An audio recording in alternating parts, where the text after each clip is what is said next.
Le monde de Jamy revient ce mercredi 4 janvier 2023 à 21h10 sur France 3, avec une émission intitulée Éclairage, chauffage, transport, la France risque-t-elle le blackout? Et voici 5 infos cruciales à retenir de ce nouveau numéro. Depuis les années 90, Jamy Gourmaud est une personnalité importante de la télévision.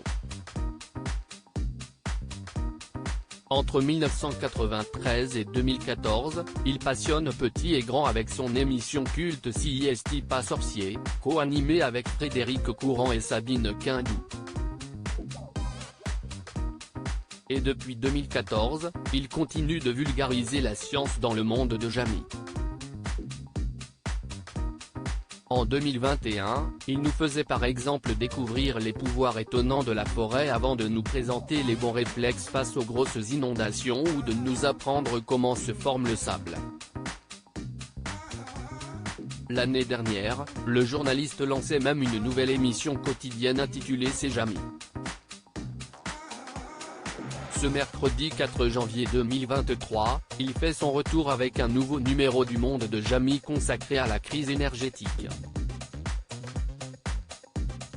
Alors qu'un tiers de nos centrales nucléaires est à l'arrêt, risque-t-on vraiment de se retrouver dans le noir cet hiver?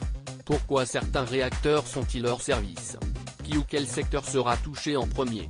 Comment réduire nos factures d'électricité à la maison ou mieux isoler nos logements? Jamy Gourmaud répond à toutes ces questions que les Français se posent. Qui décide des coupures d'électricité? Dans cette émission intitulée Éclairage, chauffage, transport, la France risque-t-elle le blackout?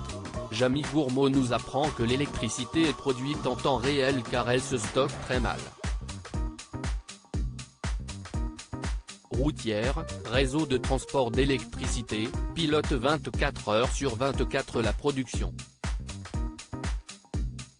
Cette tour de contrôle évite les coupures de courant, mais peut aussi les déclencher. Dans les centres de contrôle, les dispatchers s'assurent que nous produisions autant d'électricité que ce que nous consommons. Sinon, si est-il la panne routière, qui vous préviendra 3 jours avant, pourra ainsi décider de coupure, essentiellement entre 8h et 13h et vers 19h. Pourrons-nous téléphoner avec un portable en cas de coupure? Parmi les nombreuses questions auxquelles répond cette nouvelle émission, pourrez-vous téléphoner avec un portable en cas de coupure de courant? Cela paraît compliqué. Si l'antenne relais de votre opérateur est coupée, votre mobile sera hors service. Et pour ceux qui fonctionnent, le réseau sera saturé. Certains sites auront toujours du courant en cas de coupure, plusieurs lieux seront perturbés comme les écoles, fermées pour une demi-journée. Vous pourrez toujours prendre le métro, le tramway et le TGV dans la mesure où le réseau ferré n'est pas concerné.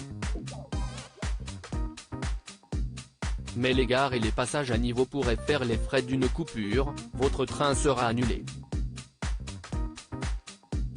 En revanche, certains sites prioritaires auront du courant quoi qu'il arrive, les établissements de santé, les casernes, les postes de police, les tribunaux et les prisons.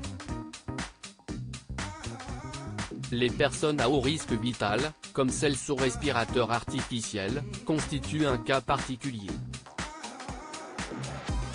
En cas de coupure, Enedis les contactera personnellement 3 jours avant afin de les diriger vers un hôpital.